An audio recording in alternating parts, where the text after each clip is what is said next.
नमस्कार. सुगरण स्वाद घरचा या यूट्यूब चॅनलवर मी स्वप्ना तुमचं खूप खूप स्वागत करीत आहे. आज आपण बनवणार आहोत अगदी स्टॉलवर मिळतात तसेच त्याच टेस्टचे क्रंची चिकन कबाब. अगदी सोपी रेसिपी आहे. चला तर मग साहित्य पाहूयात. हे बघा, मी इथे 250 ग्रॅम चिकन खिमा घेतलेला आहे आणि व्यवस्थित तो 2 ते 3 पाण्याने स्वच्छ धुवून असा निथळून घेतलेला आहे चाळणीमध्ये. एक पाव घेतलेला आहे, तो असा पाण्यामध्ये भिजत घातलेला आहे. एक मोठा कांदा बारीक चिरून घेतलेला आहे. एक अंड लागणार आहे आपल्याला. पुदिना बारीक चिरलेला, कोथिंबीर, अर्ध लिंबू, चवीप्रमाणे मीठ. मसाल्यांमध्ये पाहूयात.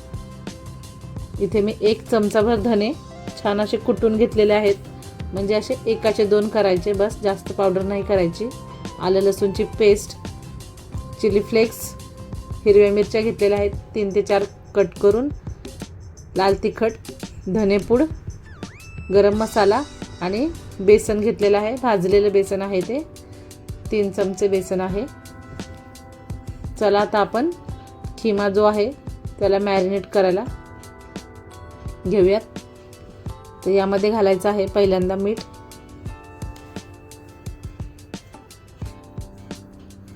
आलं लसूणची पेस्ट, 1 मोठा चमचा इथे मी आलं लसूणची पेस्ट घातलेली आहे. अर्धा चमचा धनेपूड, जिरेपूड आहे ती, म्हणजे जिरं भाजून मी त्याची अशी पावडर बनवलेली आहे. याच्यामध्ये घालायचं आपल्याला अर्धा चमचा लाल तिखट, अर्धा चमचा गरम मसाला,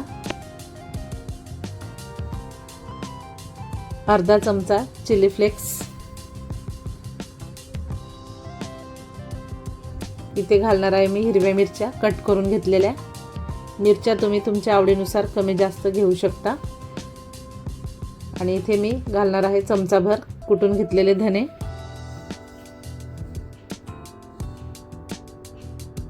आता यामध्ये घालायचं आहे बेसन. बेसन हे भाजूनच घ्यायचं आहे, म्हणजे त्याची चव जी आहे ती छान लागते, नाहीतर कबाबची चव बदलू शकते. तर यामध्ये घालायचा आहे लिंबाचा रस,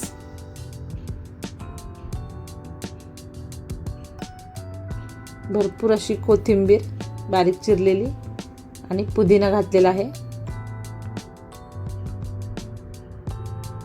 आता इथे घालायचं आहे आपल्याला छान बारीक चिरलेला 1 मोठा कांदा,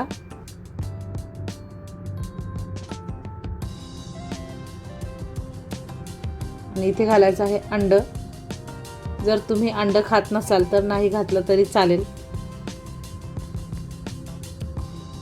आणि हा जो भिजवलेला पाव आहे तोही याच्यामध्ये घालायचा आहे, पण पहिल्यांदा तो असा छान पाण्यामधून काढून व्यवस्थित त्यातलं पाणी असं या पद्धतीने काढून घ्यायचं.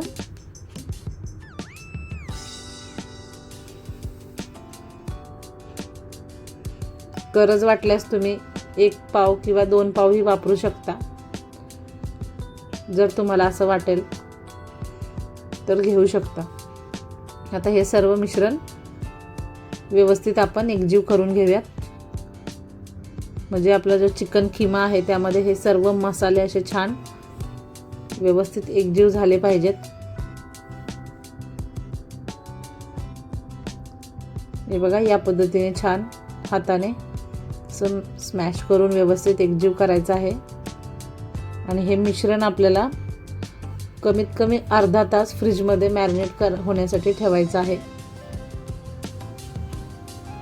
म्हणजे आपलं हे जे सगळे फ्लेवर्स आहेत ते पूर्णपणे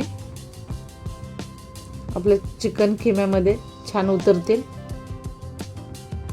हे बघा, पाहूयात अर्ध्या तासानंतर बघा व्यवस्थित छान आपलं सगळं कबाबचं जे मिश्रण आहे ते तयार झालेलं आहे आणि मॅरिनेट झालेलं आहे. चला आपण कबाब बनवायला घेऊया. पाहू शकता इथे मी असा मोठा तवा ठेवलेला आहे. त्यावरती घालायचं आहे तेल. इथे मी 3 पळी तेल वापरलेलं आहे. तेवढ्याच तेलामध्ये हे सर्व कबाब तळून होणार आहेत. म्हणजे अगदी कमीत तेलामध्ये हे कबाब तयार होतात. हे बघा, छोटा गोळा घेऊन या पद्धतीने अशी पातळ आपल्याला छान थापून घ्यायचे आहेत हातावरती. आणि आता हे तेलामध्ये सोडायचे आहेत. थोडंसं हाताला तेल लावलेलं आहे मी. आणि आता या पद्धतीने कबाब असे बनवून तेलामध्ये व्यवस्थित सोडून घ्यायचे आहेत. बस.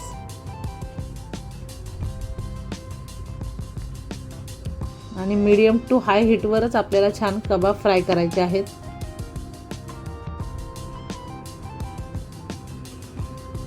खूप जास्त तेल एकदमच असं थंड म्हणजे असेल तर ते खाली चिटकू शकतात. हे बघा, आता मस्त छान सर्व बाजूने आपण हे तेल जे आहे गरम त्याचं लावून घ्यायचं. चला, आपली एक बाजू छान फ्राय झालेली आहे. आता हे छान असे पलटी करून घ्यायचे.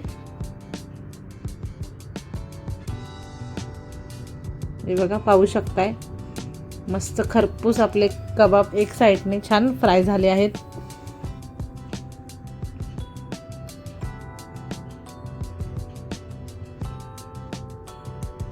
आता या बाजूने आपण खूप जास्त वेळ तेलामध्ये ठेवणार नाही आहोत.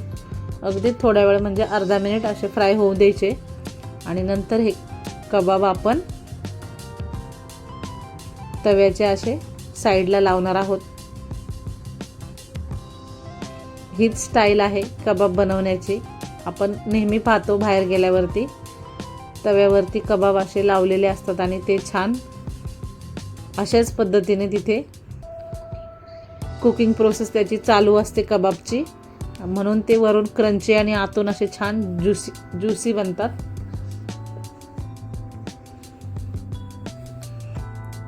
हे बघा, आता याच पद्धतीने मी बाकीचे कबाब पण या तेलामध्ये सोडून घेते.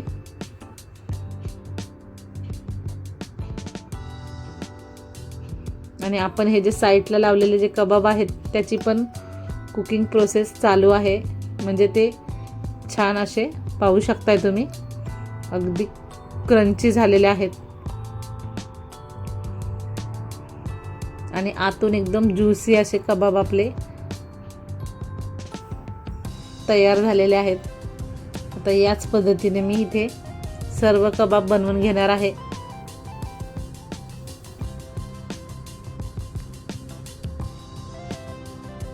आता हेही असे छान पलटी करून घ्यायचे आणि अगदी थोड्या वेळ एक साईडनी छान तळले गेले की ते परत आपण असे साईडला लावून घेणार आहोत.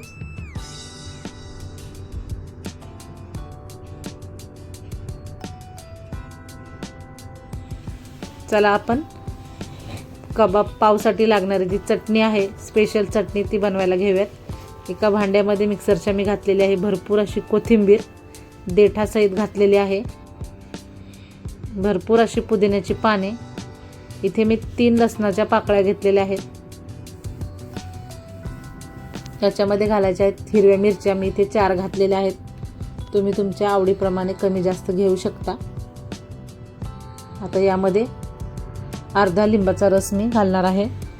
याऐवजी तुम्ही चिंच घातली तरी चालेल पाण्यामध्ये भिजवून.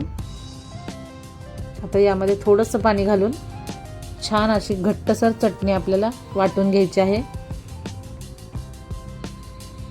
हे बघा, पाहू शकताय छान अशी बारीक पेस्ट मी करून घेतलेली आहे. म्हणजे चटणी आपली तयार झालेली आहे. यामध्ये घालायचं आहे चवीप्रमाणे मीठ. आता आपण ही वाटीत काढून घेऊया. चला, आता मी तुम्हाला गरमागरम कबाब पाव सर्व करून दाखवते. पाव घेतलेला आहे त्याला असे छान व्यवस्थित दोन्ही बाजूनी चटणी लावायची. तुम्हाला जर खूप असं चटपटीत हवा असेल तर तुम्ही चटणी तुमच्या आवडीप्रमाणे कमी जास्त लावू शकता. तर यामध्ये घालायचे आहेत असे छान क्रंची आपले कबाब. याच्यावरती घालायचा आहे मस्त असा कांदा आणि पुदिन्याची पाने. बस तयार झालेला आहे आपला, अगदी स्टॉलवर मिळतो तसाच आणि टेस्टलाही त्यापेक्षा भारी आपला क्रंची कबाब पाव. तर नक्की ट्राय करा आणि रेसिपी आवडल्यास चॅनलला लाईक करा, कमेंट करा आणि सबस्क्राईब करायला विसरू नका. धन्यवाद.